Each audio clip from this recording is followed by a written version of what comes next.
Hello বন্ধুরা, আমার চ্যানেলে তোমাদের সকলকে স্বাগত। বাঙালির প্রিয় খাবার পায়েস। আজ আমি তোমাদের সাথে শেয়ার করব কিভাবে খুব সহজেই তোমরা বাড়িতে পায়েস বানাবে। পায়েস করার জন্য আমি একটি পাত্রে 1 লিটার দুধ বসিয়ে দিলাম গরম করার জন্য। আর অন্যদিকে একটি প্যান নিয়েছি, গরম করতে দিয়েছি প্যানটা। তার মধ্যে একটু ঘি দিলাম। ঘি দিয়ে কিশমিশ এবং কাজু ভালো করে ভেজে আমি তুলে রাখছি।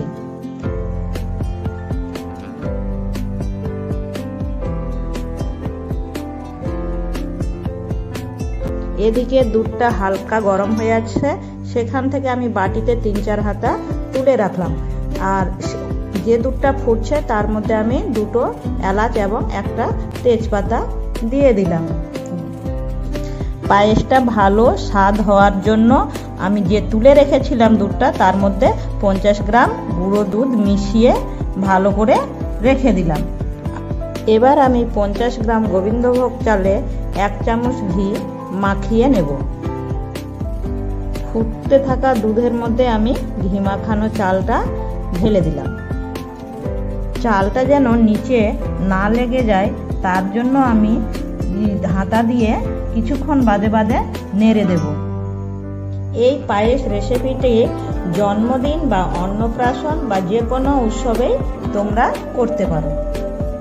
এবার আমি গুলে রাখা দুধটা তার মধ্যে ঢেলে দিলাম।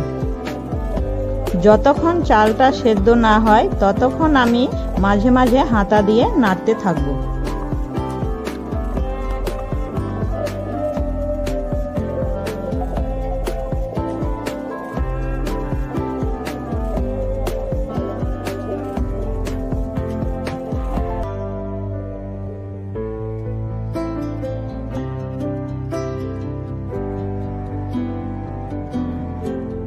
এবার আমি চেক করে নিচ্ছি যে পায়েসটা সেদ্ধ হয়েছে কিনা।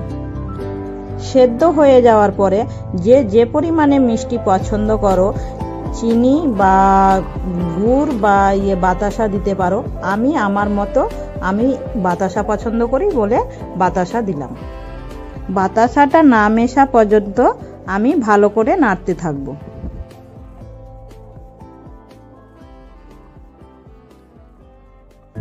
পায়েসটা হয়ে গেছে। এবার আমি ঘিয়ে ভাজা কাজু কিশমিশটা দিয়ে ভালো করে মিক্স করে গ্যাস অফ করে সেটা আমি সার্ভ করে দিলাম। আর কমেন্ট করে জানিও কেমন লেগেছে তোমাদের রেসিপিটি। যদি ভালো লেগে থাকে তাহলে অবশ্যই চ্যানেলটি সাবস্ক্রাইব করো।